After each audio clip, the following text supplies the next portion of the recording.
Hello there. It's another day. I'm Jim Harrington. And I am Bill Knight. I trust you had a great weekend. It was a long weekend. It was kind of a lazy weekend. You know, I did one of my traditional things over the 4th of July weekend. It was the 160th anniversary of the Battle of Gettysburg, which is something I have followed for a long, long time. I've been there numerous times. And so I always watch the movie, and I have the extended. The extended release. It's a 4-hour movie. It's a long movie, but they do such a good job explaining the battle and the different things that happened. Not everything, because it would have been a 10-hour movie, you know. But the key points of the Battle of Gettysburg, people don't realize how important that battle was and how many people died. You know, I said to somebody, it was hell on earth for those 3 days on that battlefield. When you go there now, it's like this pristine paradise kind of place. It's a beautiful park. And it's hard to imagine that so much tragedy happened on this battlefield, you know? You know, actually, when you look back at history, and maybe it's just my interpretation, but I look at that battle and I look at a lot of things where we fought to shape and carve out this country. Even though we didn't have the modern technology that we had in even World War I and World War II, that was probably, in my opinion, one of the most gruesome, bloodiest things that we've ever done. Oh, awful. You know, and do you know how many people, do you know how many casualties there were in those 3 days? 53,000. In all the Vietnam War, I think it was like 49,000, maybe 50,000, 53,000. In 3 days. I mean, the battlefield, you could walk in the wheat field, which is a big, big field. That's why they called it the wheat field. They grew wheat there. But in the wheat field, which was a battle in the battle, right? You literally, at the end of the battle, they said you could walk from one end of the field to the other without touching the ground, meaning you'd be walking on bodies. Yep. Yeah. Now, I sit there and I look at that, and I compare what we were fighting for back then. And now what we're fighting for, and I almost believe that we're about that pivotal point in time to where we are going to see another time in history. And I don't want to be the nattering nabob of negativism, but I'm sorry. You know, if you pay attention to the news, and sometimes it's subdued, we are really on the cusp of annihilation and anarchy again, just like back then we were. We're knocking on the door of another brutal, bloody time in history. Do you know, Bill, a lot of people think that there's a certain deep state element in our country that wants us to go to war. I mean, wants us to have a civil war. They like us to be in war in other countries. Don't get me wrong. That's why I think we're so involved in the Ukraine, where we don't really have any business being there, but we're sending all of this equipment there, and a lot of our money that should be spent in our country is going to the Ukraine in the form of bombs and tanks and troop carriers and things like that. But a lot of people think that same element wouldn't mind us having a civil war. You know, some people think that they've allowed the border to go to hell because they want what's happening in France to happen here. They say that in France, what's going on is a result of their open borders policy, and they've let millions of illegals into their country because they needed a place to go, so they let them into France, right? And the government encouraged it. Now, those same people are fighting on the street. They're burning buildings down. They're tearing the country apart. Big battles in Marseille, which is down in the Mediterranean, and places like Paris. Paris is burning. There was a book about the Nazi occupation called Paris is Burning. Well, it's burning again right now. And do you know when the city was burning? The president of France, Macron, that useless waste of space, was at an Elton John concert. While the city was in crisis, while people were being injured and some killed, buildings were being burned, he was at an Elton John concert because that's what it means to him. Nothing. Yeah, nothing at all. So, and a lot of people think that there's a lot going on in our government right now. You heard the big story. This is amazing. I can't believe we're even going to talk about it. All right, the big story. Well, it involved this. Over the weekend, they said initially the library. Yeah, those little storage lockers there. Yeah. They found a bag of white powder. And then they said, no, it wasn't in the library. It was in a storage compartment next to the Oval Office. That's what they supposedly found. And they said, well, first they had the hazmat team come into the White House, and the hazmat team took the powder and took it back for analysis, and they took it, and they said, it's cocaine hydrochloride. I like how they just make it, it's a scientific. It was cocaine, okay? And now, supposedly, that was the last test they've done.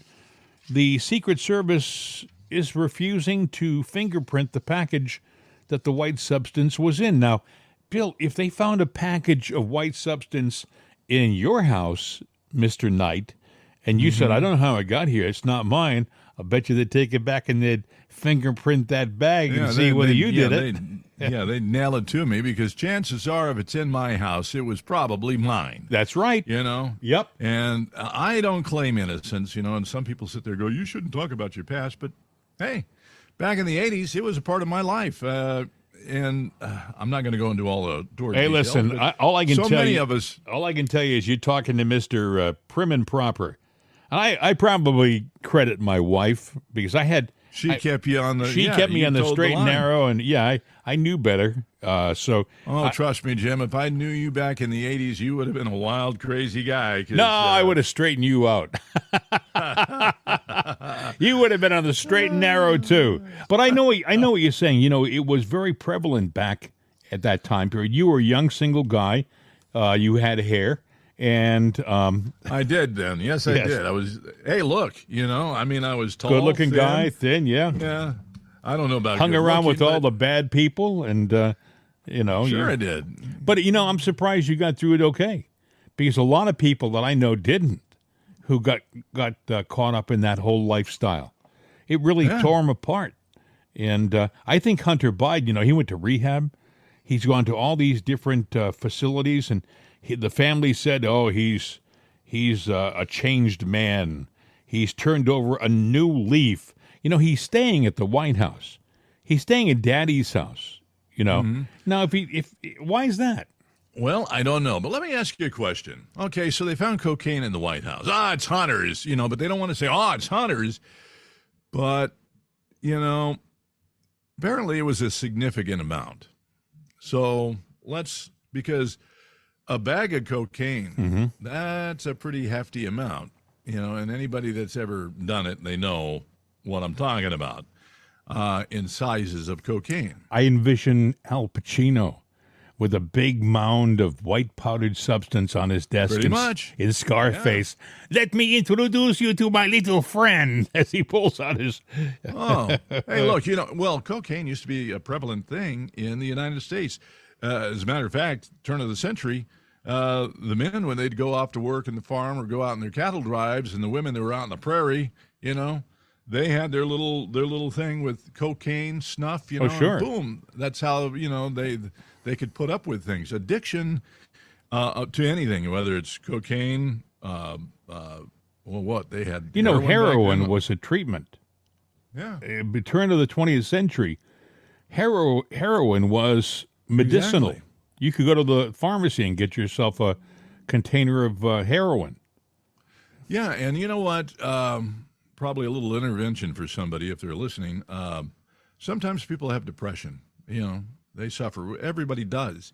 And sometimes you need medication for it, and then when they're off their medication, they sit there and they hide their problems. Well, this alcohol will do me okay.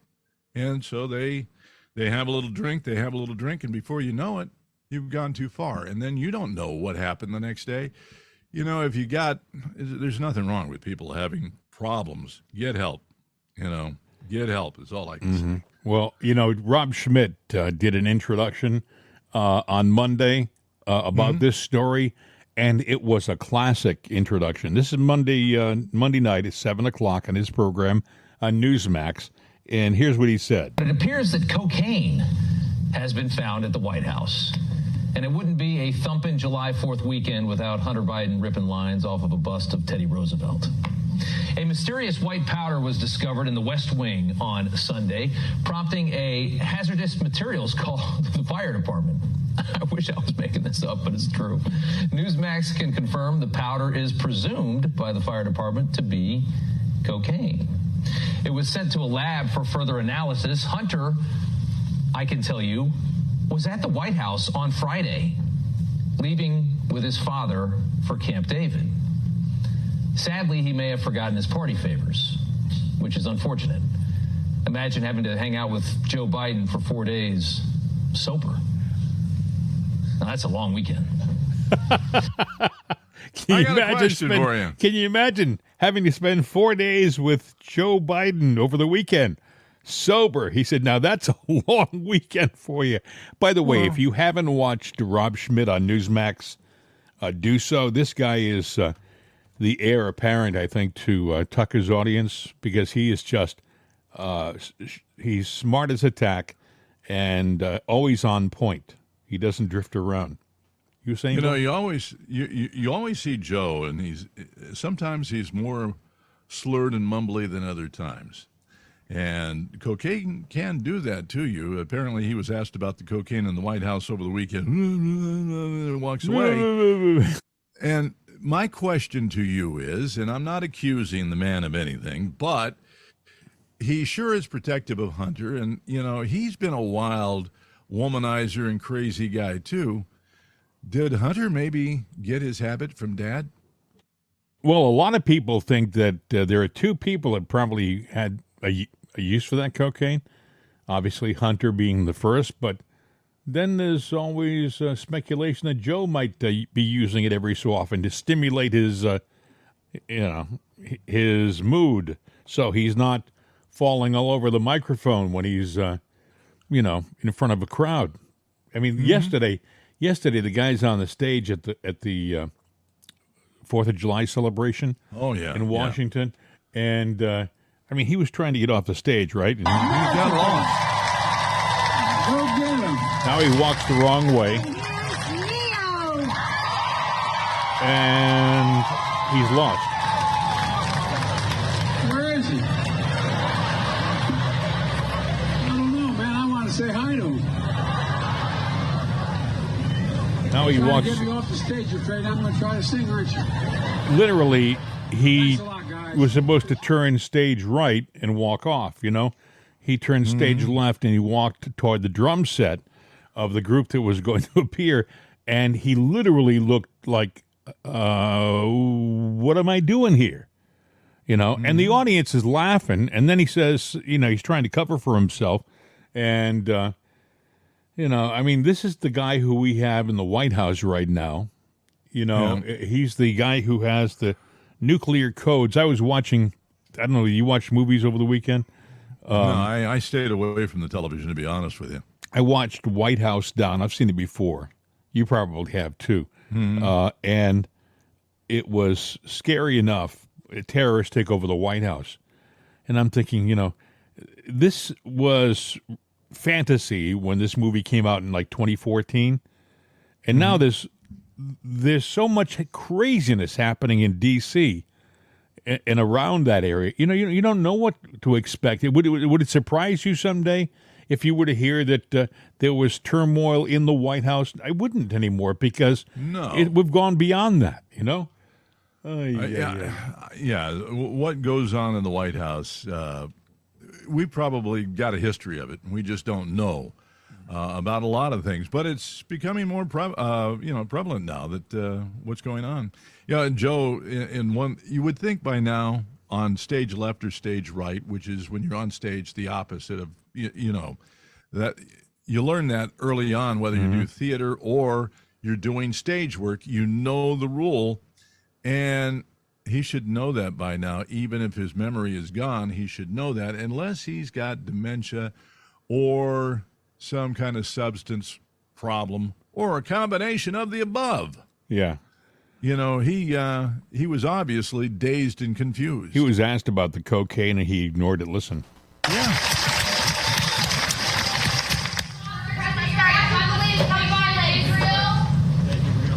And he just walks off the stage. There's no real pressure from the press to answer these questions. If it were Trump, they would follow him into the cloakroom. Okay, I mean they were so nasty and aggressive, but they'll throw the question, almost the obligatory question about the cocaine, and he just ignores it and walks off the stage, and that's it. And this is, and by the way, his wife was with him at this press conference. Yeah, I was going to say, yeah, she was there. Why was she on stage at the press conference unless she was there to help him off the stage? No, well, apparently she didn't do her job right, at a couple of those events. But yeah, he's a puppet, and that's all he is. I mean, he's what, 80 years old? 80? Is he 80 or 81? He is. He's up there. Yes, you're right. He's up there. They say he'll be 85 at the end of the next term, so he's probably 80. Look, not everybody ages the same, but his brain is fried. And, I don't want to speculate why it is, but it's fried. And it's the way it is. Is he, there was a poll out that 31% of people have somewhat confidence in him. And we're talking Democrats. And 69% don't. So those are appalling poll numbers. I mean, Trump was dancing all over those numbers at rallies, and as well he should, because Biden's got a problem. The Democrats have a problem. Well, we're not getting the answers we should be getting, and I do believe that there's certain elements in Washington, like the Secret Service, that are actively trying to cover up for this guy. I mean, otherwise we would have fingerprints testings on these packages, and they're saying it was a hazardous First, they said it was found outside. They said it was found outside of the White House, and they stood by that for a while. And then I think the whistleblower, somebody had to leak this inside the White House to the press. Somebody had to want to make sure this package was discovered. So somebody inside the White House had to say, hey, they found cocaine in the White House near the Oval Office. And so the Secret Service said, no, it was found outside. Then they had to admit, well, it was inside in the library. And then they had to, it was a little closer than the library. It was in like one of the supply rooms right next to the Oval Office. Yeah, which means the president had access to it. But see, you got to look back. How many times have stories changed and they lied and they lied and they lied? But now I am sure that they have a conspiracy panel that sits there and goes, okay, we got to spin this story. How do we spin it against the other side? Oh, that was left over from the Trump years. We never saw it. Right. They're going to find a way to put it, either somebody planted it or this or that. There's a bigger question here, Bill. Mm-hmm. If they can get white powdered substance, illegal white powdered substances into the White House, what happened to security exactly? And if they can get that white powder substance in the White House, what about that ammonium nitrate that's missing from? Couldn't they get a package of ammonium nitrate or something like that, explosive, and put it in the White House? Well, what about that? But let's go back a little bit in time. They're talking security, and this administration has none. And then they're talking about January 6th and all of this stuff. And the person that I know that was in charge of that, what was her name? Pelosi? Oh, well, she was in charge of the Capitol security. Yeah, she was not in charge of the White House, but she was in charge of the Capitol building. Same thing, no? I mean, but that's what I'm saying. These stories are all connected, and it's lie after lie after lie after lie. And if you follow the trail back to January 6th, do you really want to believe, oh, it was an insurrection? Well, obviously, I don't think it was. And Trump made the point. How many people have you seen before and since the election wearing a Biden hat? Oh, I know. Very few. I never saw Biden flags. I know. And I drove through, Republican strongholds, and I drove through Democratic strongholds. Yeah, I maybe saw 2 Biden flags ever. So, but we're quiet people. We show up at the polls. Bull crap.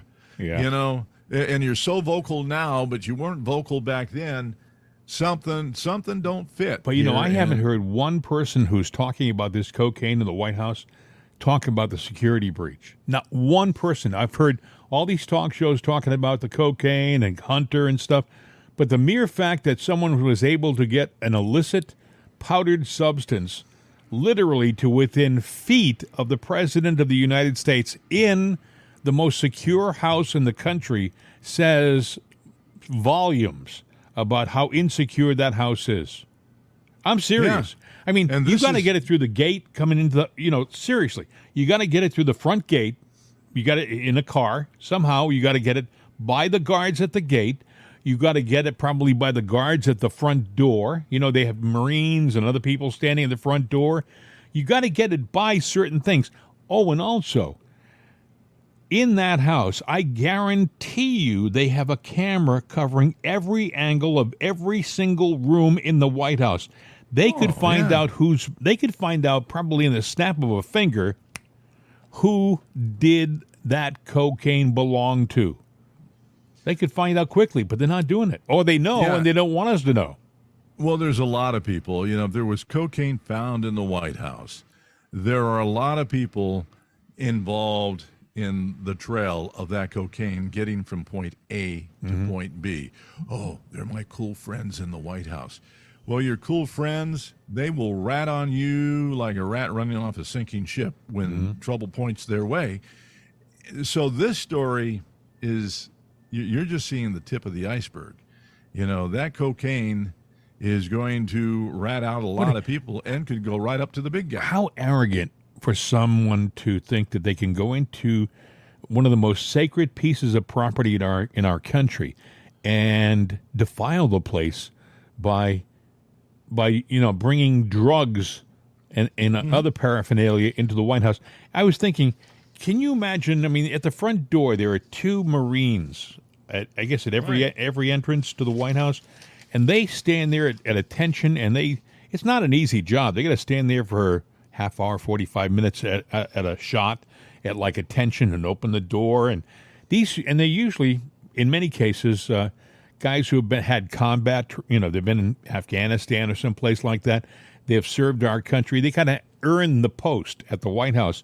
Right. And I would imagine that if any of those guys ever found out, maybe they went inside to use the restroom, they saw a bag of cocaine. I'm just saying, hypothetically, I would think that they would want that. They would be destroyed. You know what I'm saying? It means so much to the White House does. I think guys like that would be so incensed. It wouldn't surprise me if somebody like that, or if somebody in the White House has a background in the military. There's a lot of people in the White House who were not appointed. They've been there for one term after the other, secretary, stuff like that. They just, their job is they're in the, and some of those people have a background that includes the military, and they're proud of their jobs and where they work. And all I have to do is see somebody like Hunter, stashing a bag of powder, in a supply room, and that would incense some people. That's why I think they have this whistleblower. Somebody squealed on Hunter. It wasn't. They weren't cleaning up the supply room and found a bag of cocaine. Somebody had to see him stash it back there, and he probably is so arrogant about it, thinking, God forbid, if the president did it, he probably lost it and had people go out and search for it. He's a little confused nowadays. Yeah, I was going to say, how do you know Hunter put it there? Maybe because Hunter's addiction didn't go away, just like. No. That. Well, maybe it did because he became a artiste. He started painting. Those are valuable paints. Oh, I know. As a matter of fact, I understand that. Oh, yes. His love child, Navy, her name is. They can't. By the way, it's not his love child. Well, he'll tell you. Yeah, but the DNA says it is. But the court, a favorable court said to. The mother, well, you can say that you're Hunter's, that's Hunter's baby, and the DNA may prove it, but we're not going to accept that. And well, we will accept it, but we're going to cut back on your alimony payments, Hunter, so that, and they did, they cut back on his child support. I mean, which is amazing. The guy fathers a child who he doesn't recognize as his child. It's proven scientifically, because science is everything to the left. It's proven scientifically that that's his child, and yet the court, a sympathetic court kissing butt to the White House, said, yeah, we're going to cut back on your monthly payments of child support. And here's the deal. You can cut back on the money, but you can give some of your valuable paintings to your child. Poop. Bill, how much do you think they're worth? I mean, seriously, if someone came up to you and said, I have an original Hunter Biden painting, I wouldn't give them jack squat for No, it. I wouldn't buy it if they gave it to me. I'd say, "Oh, thank you very much," and that would be in the trash or in the burn pit within a day, because that's about all it's good for. Unless you want to launder campaign money. Well, That's that it. painting got me $500,000. That's right. It's You want funneling to the Bidens. get Chinese money funneled into your bank account? Well, become a painter and sell one of your valuable paintings of God knows what, and we'll give you $500,000, like Bill said. There's a lot of people now that I guess are inspired by this, and they're all painters now, and they're not selling anything. But I would challenge you to sit there and say, well, who bought the Hunter paintings? Let's go do an impromptu visit to their house and see if it's hanging anywhere. Yeah. I guarantee it's not. Well, it might be in the bathroom. Maybe. Oh, that'll make you want to go in a hurry and get the hell out of there. Exactly. You're spending too much time in the gosh. bathroom. Put a Hunter painting in there. Anyway, that'll get them out of there. Believe it or not, over the weekend, I really did expect. It was a quiet weekend, thank God. I mean, there was some shooting in Philadelphia. You heard about that, right? But that shooting in Philadelphia, the reason why they're not covering it big time, and I forgot how many people got shot. It was like 5 people were killed and 9 people were shot, or something like that. It was a sad amount of victims, but they're not covering it because this guy was a BLM supporter and he was a transgender. Oh, well. And that didn't fit the narrative. So that shooting was passed off. It was like, well, that's not really a shooting. He was a transgender, Which reminds me of the shooting in Las Vegas. Remember we talked about the shooting in Vegas? Yeah. Where a guy walked in and was shooting up, he had planned on shooting up a building, and somebody in the building, like a guard or somebody, had a gun on him and shot him. He pulled a gun and come to find out he was a transgender. They didn't want to talk about that either, Yeah. Yeah. I got to wonder if somewhere down the road, just kind of a little quick shift here, is that transgenders are not going to get reparations somewhere down the road. I mean, you see what's going on with what Cori Bush trashes the Declaration of Independence, demands reparations. And I'm sitting there going, I was thinking about the reparations thing. And it's unfortunate that happened, but there were black people that were slave owners too. But I at birth, I had no choice as to what country I was born into, the family I was born into, the race or color of the family that I was born into, yet I'm being held responsible for reparations. Hey, the first person in my family to get a college degree was my dad. Everyone else. Well, that's another subject that I want to talk about. But no, I'm talking about the fact that he was we were descendants of poor Irish people who came across during the potato famine with literally a knapsack over their shoulder. I mean, we had nothing, no education, nothing. That's why they became servants, and later on some of them became policemen, because at the time you could walk the beat in New York without a high school education. They put the uniform on you. And you look at the history, I mean, mine were peasants that crossed the border from Russia to Germany. But the simple fact is, you're holding all this stuff against me and basically doing the same thing that you're accusing, generations ago. It's racism. It's racism. So I might be a little bit too old at this stage to get my reparations, but you know what? I want reparations too, because I am being, held down, and so are my children. And they deserve the best and the most. Bill, don't hold your breath, really. I'm not going to, because I'm going to live a long life, and holding my breath that long is not going to work. Shorten it, exactly. No, but they still are pushing for it. I mean, in California, there's a big movement in the San Francisco area for reparations, which is ridiculous. It is ridiculous. And as a matter of fact, I've heard many a black spokesperson say, this is nonsense. We don't want it. It makes us an exceptional part of our society. That's exactly. And we don't want to be in that category. We want to stand on our own 2 feet. I don't blame them. I don't blame them either. I don't at all. One iota. There was something else I was going to mention, but it slipped past. But I know it'll pop back up in my head here shortly. So we'll just move on. Tensions are rising over the holiday weekend in the Ukraine and in Russia. Supposedly, word is that there's going to be an attack on the Zaporizhia nuclear power station.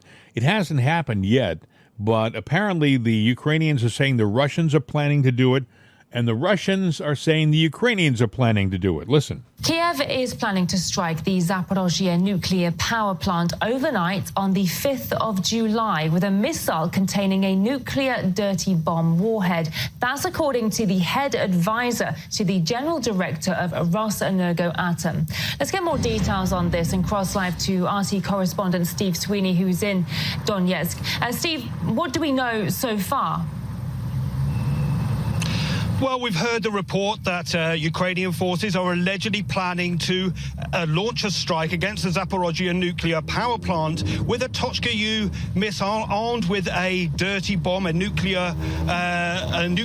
with nuclear waste. Now, this comes after both Russia and Ukraine have been trading barbs over the past few weeks, with each side accusing the other of launching or about to launch an imminent attack. Then on Tuesday morning, Ukraine cut the main external power line to the nuclear power plant, causing it to rely on backup supplies. Now, this is a power line that ensures nuclear security and nuclear safety, causing the International Atomic Energy Agency chief, Rafael Grossi, to raise concerns over the precarious situation at the plants. Now, the plant has been under the control of Russian forces since March. It's Europe's largest, but it has come under frequent attack and frequent shelling from Ukrainian forces, prompting Russia, the Russian ambassador to the United Nations, to send a note around the Security Council just last week, calling on the General Secretary, Antonio Guterres,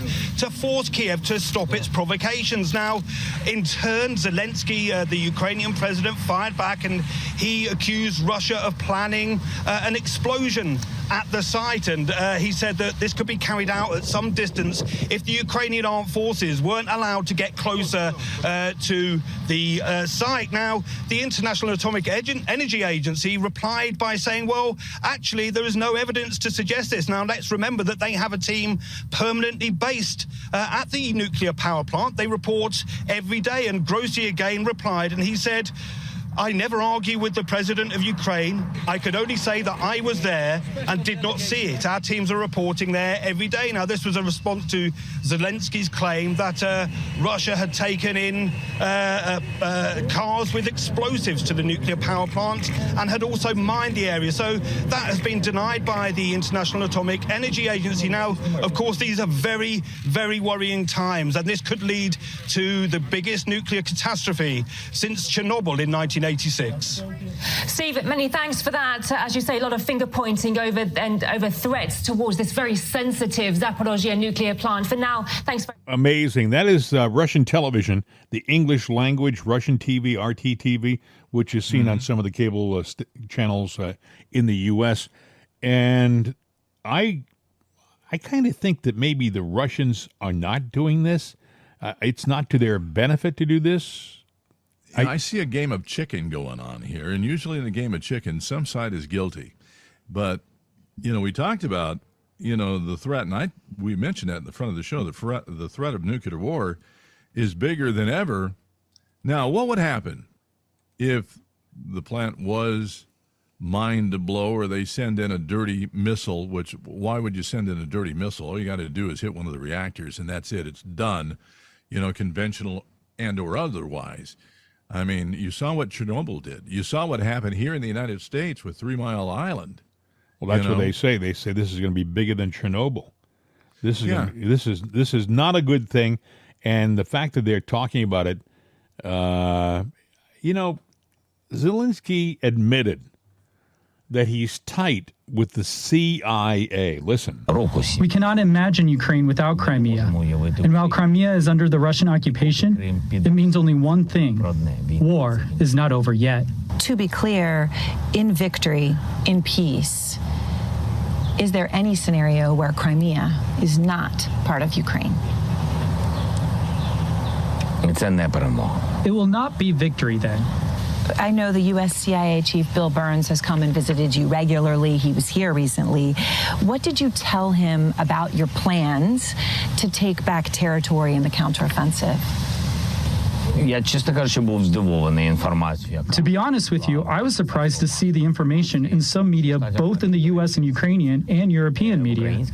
My communication with the CIA chief should always be behind the scenes, and the media attention because we discuss important things, what Ukraine needs and how Ukraine is prepared to act. We don't have any secrets from CIA because we have good relations and our intelligence services talk with each other. I don't know what were other contacts. I don't really remember which media I read it in. The situation is pretty straightforward. We have good relations with the CIA chief, and we are talking. I told him about all the important things related to the battlefield, which we need. That says to me that if there is an attack on that plan and it's the Ukrainians who do it, the CIA knew well in advance that this was going to happen if they didn't put the plan out there by themselves, if they weren't actually responsible for it, I mean, this is we don't have a right to be in that country meddling. And apparently we are doing just that. But haven't we always done that? Hasn't the CIA been involved in so many different things that we don't know about in our own political turmoil and that around the world? You got to wonder. It's like Schumer said. Get the CIA, get the intelligence agencies angry at you, and they got 7 ways from Sunday to hurt you, to bring you down. He was talking about Trump at the time. But so who is Schumer really working for? That's and exactly who does the CIA, right. So who does the CIA really, work for? I mean, you had Hitler and you had his Gestapo. Do we have somebody that's above the presidency of the United States that calls the shots? Well, it goes to that nefarious deep state that we talk about, right? Yeah, we talk about it. And you know what? Everybody goes, "Oh, you guys are conspiracy theorists and all of that." All right, let's take a bleeding heart liberal that's no longer alive. We don't have audio we're going to play for this, but George Carlin, he was a liberal. But he always talked about the owners of the world, that they own you. And everything that's going on in the news today is what he did in one of his stand-up routines. He called it the owners of the world, and the deep state. And so even he as a liberal could see that and knew that and said, you've got, you're owned, and that's just the way it is. We are being led around by puppets on a string. They're dividing us in every which way, shape, form they can, which is why the open borders are going on. You see us meddling in wars, that's going on. You see us dividing the people, that's going on. There was a thing I was going to mention earlier. They're now rattling the cage of young students in paying off your student loans. Biden was going to do it. Well, it's the right's fault. Right. And they feel that they are entitled to get their loans paid for free. I had the argument with my son last night. Goes, well, Biden's working on a workaround. But my son's actually a conservative. But I said, it's not fair. What about the people that went and got their loans and paid off their loans? Well, that's it. I heard a guy say, "How about is he going to pay off? Is he going to pay us back for paying off our loans?" Are we going to be penalized? Let's say somebody pays off their loan today and he gives this dispensation tomorrow. Do the guy that paid it off today, does he get his money back? Well, now there's, we talked about reparations, and that goes across a lot of races there. Maybe we need student reparations for those of us that had to pay back their loans, or those of us who couldn't get a loan and ended up either having to work double shifts and jobs to go to school, or didn't get the opportunity to go to school, and you had to make life work, because that's the only way to do it. Do they not deserve a reparation? This is craziness, but see, what they've done is divided the youth into a voting machine. You deserve this. And so they got, and that was the end of the argument last night. Well, I just want my school for free. I don't want to have to pay back that loan. I understand it. I understand kids feeling that way. I mean, if I were 20 years old and had that debt on my shoulders, I probably would feel the same way. I mean, some of these people, they become doctors and they get out of, medical school when they're like 25 or 26, and they've got like $150,000 worth of debt. Then you wonder why doctors are so expensive, because for the first 15 years of their practice, they're paying this nut back, this $150,000 education they got.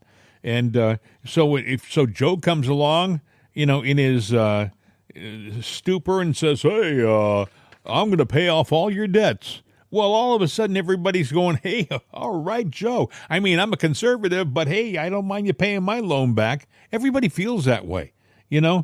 But the fact of the matter is, it's not fair. It is not fair. But the argument they're presenting is, why can't we have free schools here? They do everywhere else in the world, and their schools are better. That's why Americans are going overseas to go to school. Last time I checked, people were coming here to go to our schools. So again, another lie out there. The simple fact is they're taking an issue to divide. And, they say that the fix that they're going to do, it's going to take a year, maybe a little over a year from now, and they're going to have the fix in so that they get the loans paid for. Oh, what's going to happen? What's going to happen then? Ding, ding. Okay. Because the only way they're going to do it is they're going to use it as a campaign promise, and they're going to use it as the reason, they're going to fix the election. And that, to me, is basically saying, oh, don't worry, we're going to have the House, we're going to have the Senate, and we will have the presidency. Well, yeah, I guess you will if you're going to do the election like you did the last one. I don't know if you saw it over the weekend. The president spoke in Pickens, South Carolina. Right. And I'm trying to find the audio, and I can't, but I can pretty well summarize it for you. Lindsey Graham went out just before the president came out to introduce the president. Now, Lindsey Graham is from South Carolina. As a matter of fact, he was born just 15 miles from Pickens. I mean, this is his home territory. So he goes out on the stage in front of, by the way, estimates have it now it's 75,000 people in a town that's like 15,000. You can imagine these people came from all over. 75,000 people. They had like 30,000 inside the stadium where they were, and they had another 45,000 people outside who couldn't get in. They had big screens out there. But he goes out on the stage and he starts, hi, I'm Lindsey Graham. And they started to boo him. And they started to boo him mercilessly. They just nailed the guy. They just wouldn't let up, and he'd try to make a point, and he'd try to recover. He'd try to maybe, well, we're going to introduce the next president. You like him, right? And then applaud for a second. Well, I've been backing him, and then start booing him again. It was embarrassing. So finally, he literally cut his speech short and sort of crawled off the stage. What would you have done if you were Lindsey? I mean, now, that was a perfect opportunity to right his ways. He had a big audience there, cameras, microphones. He knows what he's done, and he knows that he's waffled back and forth because I hope he's not making plans for a re-election campaign. Well, not after that weekend, no. I mean, he's got some, and see, that's sad because he is so weak and vulnerable. That is a seat that a Democrat can get. Well, he said, Trump said, well, we got to work on these people, meaning the crowd, to bring him back to lead. He said, he's been there when I needed him, which says to me, and Trump is using him. Trump knows he's using him, and I guess Lindsey knows he's being used too. But he's there when I need him, and but I think he also knows that you won't be seeing Lindsey Graham doing any speeches at any Trump rallies again in any near future event. He's out. He's out of the picture. Well, Trump is right that he needs him because he needs that Republican person in that seat. But I see that as a big vulnerability. That has been a Republican state. If we put a Democrat in there, even though it might be a conservative state, it will not be considered that way. And against the will of the people, it will not vote that way. Do you remember that group of kids who were thrown out of the Capitol for singing in the rotunda about a month ago? I mean, they had permits to be there. They went out there. These are kids who were like 15 years old, 14 years old, and the choir master, and they were singing the Star Spangled Banner. And literally halfway through it, the Capitol Police stopped them and said, "You can't sing here. It's considered a protest." And the guy said, "We have permits. I mean, it's legit. Kevin McCarthy knows we're supposed to be here." And they said, "I'm sorry, it's a protest. You can't do it." They were just about thrown out of the rotunda. Well, Trump said, "Don't worry, I'm going to have you at our next rally we'll do it in Pickens. It's going to be a big event on the 4th of July, and I want you there." And they were. Listen.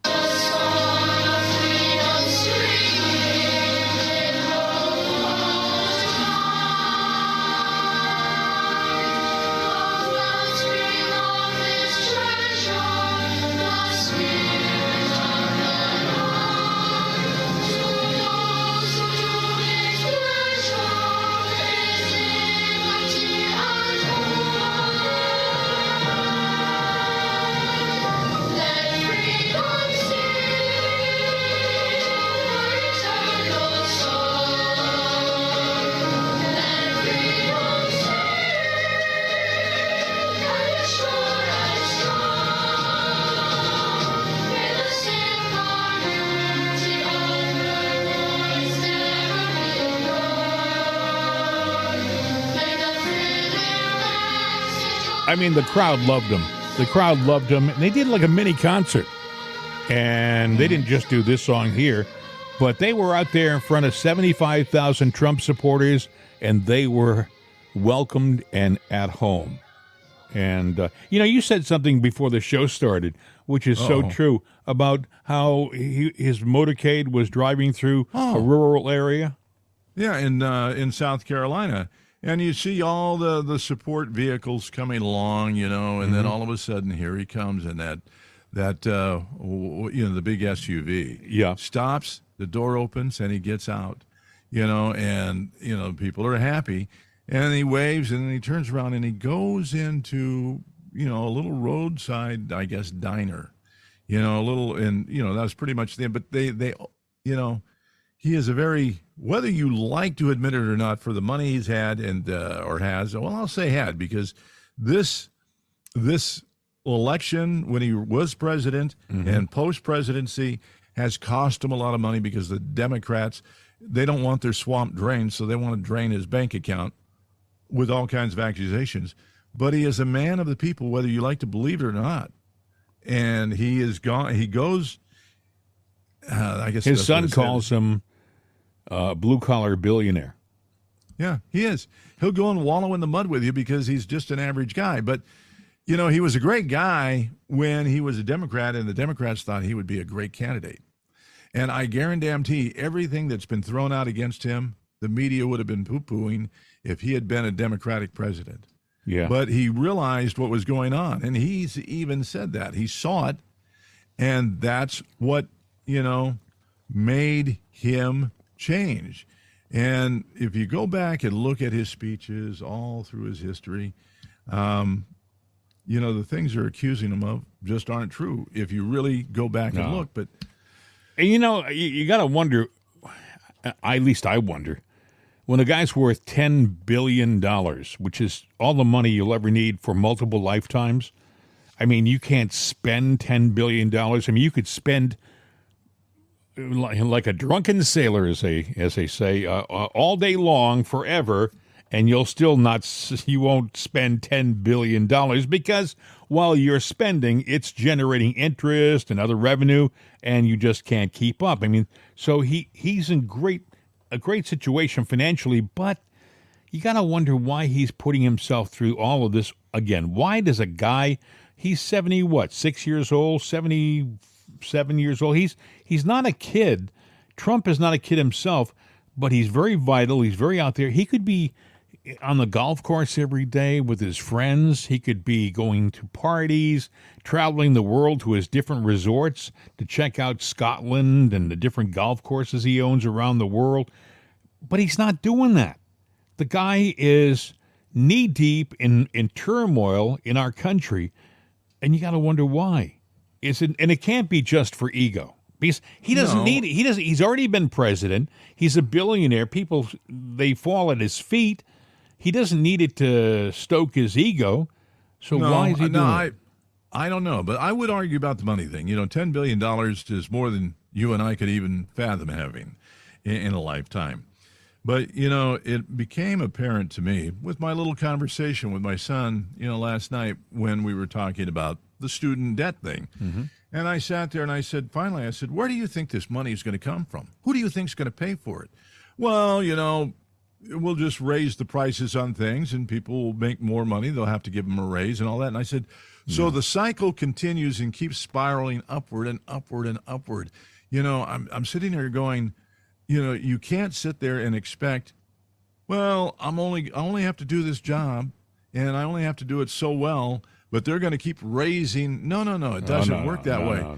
No, you've either got to invent something that is either very much needed and you're going to make your wealth that way, or you're going to have to do like my parents and their parents before them, that you're going to have to double down and work twice as hard. The thing about Trump, though, is he's not broke. I mean, when I say broke, his money generation system is still working for him. He is still making interest on investments. He's still getting revenue from his different real estate properties, Trump Towers, and that's his business still. He's still getting tens of thousands of dollars every day from his businesses. So the guy, if he's spending, let's say he spent so far $10 million in legal fees, maybe $15 million. That is not a lot for a guy who's worth $10 billion. He'll make it back in a month, maybe less than that. But the swamp is trying to drain his pocketbook, attack him in every way that they can, financially, and with his reputation. They're filing charges after charge after charge. If you've ever noticed, though, why hasn't he gone down yet? Because these charges don't hold water. But you have Democratic appointees that are, carrying this forward. And he's just. And when he has a victory, you don't hear about it. When Trump has a victory, when something happens that favors him and his movement, the MAGA movement, they may say it in a short story somewhere buried on the 15th page of some newspaper, but you won't see it in the headlines. But when it's negative towards Trump, they'll have cameras all over the place. I mean, when he came to New York for that indictment, right? I mean, you would have thought that a plane crashed in Midtown Manhattan. They had cameras everywhere. But anyway, another thing I wanted to point out, we were talking earlier about wokeness and things like that. I don't know whether you heard this or not, but the ARDA Group, ARDAGH Group, a renowned glass bottling company, is experiencing severe repercussions in the wake of a botched promotion by beer brand Bud Light featuring transgender influencer Dylan Mulvaney. Two of the company's major plants located in North Carolina and Louisiana are set for closure, a move that will result in the loss of approximately 645 jobs. So I mean, this is Hey, thank you, Dylan. You did a great job. yeah, this bud's for you, but not so much anymore. Yeah, I know. It's a sad thing that so many good employees are going to suffer because of this bonehead move by Budweiser. And to this day, they haven't come out and asked for forgiveness. They have implied asking for forgiveness. They've shown more patriotic flag waving 4th of July commercials to make it look like they've been on our side all along. And somebody said, and it's so true, I'm up to here with commercials that show flag wavers. Oh, yeah. Do I have the audio here? You might. I don't think I do. I'll tell you what I do have on a slightly different subject. Jim Caviezel, his movie came out yesterday, and it's called The Sound of Freedom. And the pre-ticket sales were over $1 million, which is astronomical for any movie. And it literally opened much bigger than the new Indiana Jones. The Indiana Jones cost, and when I saw this figure, I cringed. The new Indiana Jones movie cost north of $400 million to produce. For advertising, marketing, and production, $400+ million to produce one of the most expensive movies ever made, and it is tanking. It is tanking. In the meanwhile, this movie, The Sound of Freedom, with Caviezel, which is a true story about human child trafficking and a guy's efforts to stop it and to rescue these kids. It's supposed to be a magnificent film. Is doing blockbuster, big box office, and Hollywood is going. Don't worry. They'll find a way to cook their numbers and show that the. Caviezel had something to say. Listen, this is Caviezel talking about Hollywood and their attitude towards this kind of movie. Listen. The point is July 4th of July, can we give those children back their freedom on our Independence Day? We have a darkness around us right now. We could lose our republic. Are we going to let our children go? And that's a question, and people have to answer. And I think they're onto this. And the way things are going to be done now, it's going to be changed from this point on. There's going to be a new direction in this country. Yeah, people aren't buying the media like they used to, because they the stuff that happened on Hunter Biden laptop. Mm-hmm. Okay, 2 years you told us not true. Okay, I believe you. You're the media, but then it's true. And then for 7 years we learned that Donald Trump is a Russian spy. Well, that's wrong. Thank you, media, for telling us that. But then now Durham report drops. He's not a Russian spy. Okay, that's 80% in the last 7 years that you told us is all false. So the public is going, no, you don't have the power you used to. And it's the same thing with me as an actor. A lot of movie stars, Joseph Goebbels back in the day, people put their hand up to the swastika in order to work. I got to work. I love the Sound of Music. You know why? Because the Von Trapp father had those children. Hey, he's looking at his friends, and they're all willing to take a break today at McDonald's on the Third Reich camp. What does it matter if it's going to happen, as long as it didn't happen to you? And he goes off on that. His friend Max, sometimes I don't even know you. And he's looking at his kids, and he realizes, what is all of this power worth anyway if I go and work for Satan? And he packs up and takes his family and leaves. An extraordinary thing of faith. We need more people like this. And we met a lot of them today. Oh yeah, they're awesome. What I thought he was going to say, and he doesn't have it in this clip. I'm sorry about that, but he, I guess, had some connection with Disney for financing of this picture. I mean, he had to raise it. The studios is called Angel Studios, an independent studio, I think, that was made for this movie. But he had some contact with Disney. Now, Disney is supposed to be family-friendly, wholesome motion pictures, right? I mean, we're all led to believe that it's a land of Mickey Mouse and Donald Duck and Scrooge and Pluto and and it's all happiness, Bambi, things like that.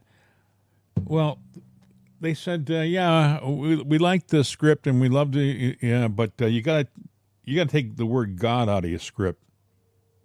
And Caviezel said, what? Yeah, you say God too much. He said, well, I'm not going to take it out. It isn't going to happen. He said, and he stood firm, and finally they caved, he said. Now, I don't know whether they invested in his film, but they went on to another subject. We both have a mutual friend in Disney, not over the movie stuff, but I'd love to sit down and have a beer with him just to reminisce old times and kind of get his feelings on what he really thinks and feels, but we wouldn't be able to. We wouldn't want to mention his name. Yeah, no, we're not going to, in respect. This was, in case you didn't know. Now, I remember when we celebrated the 200th Independence Day. This was the 247th Independence Day. Now, I have often wondered, are we going to make it to the 300th? Will we make it to the 250th, which is 3 years away? Think about that. We will be the 250th Independence Day will come up in 3 years. God, Bill. Are we still going to be the democracy are we the land of the free? Will we be what we were intended to be and what we're supposed to be?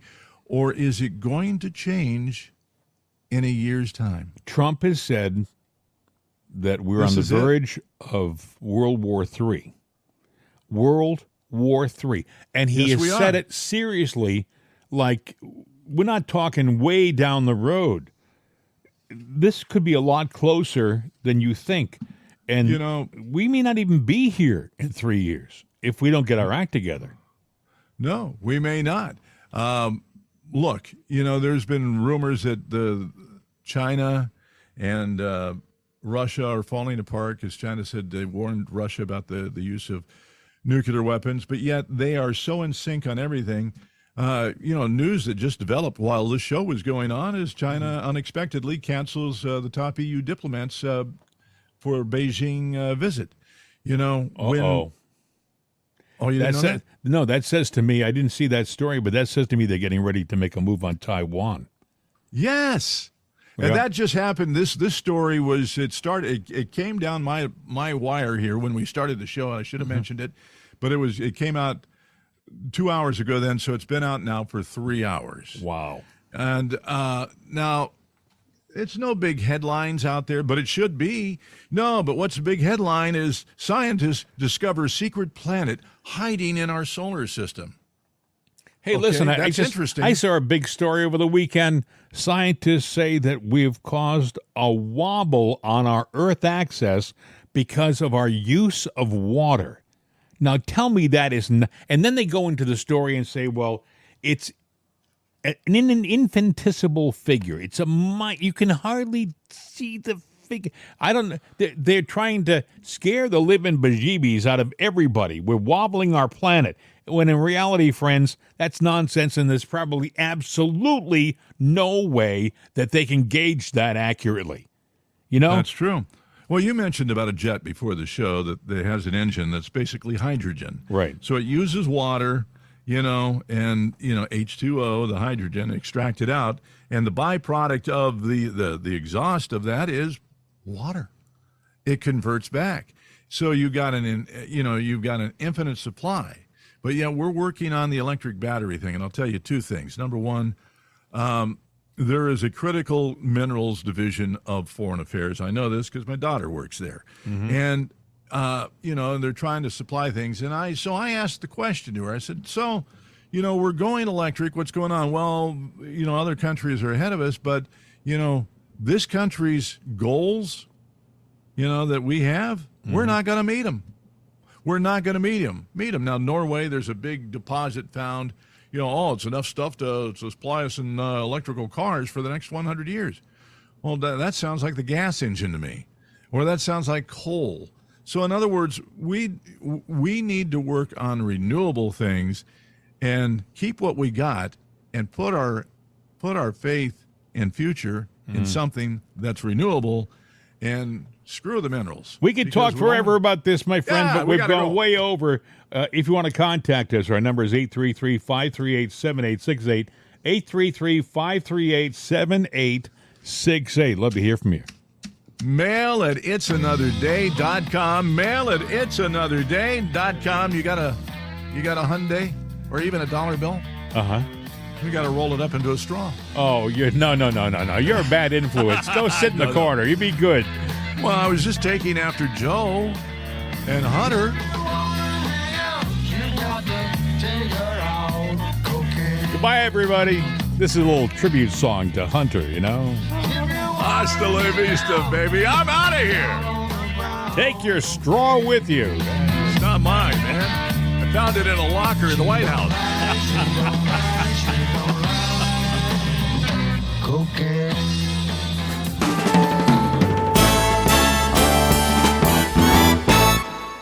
The voice of freedom.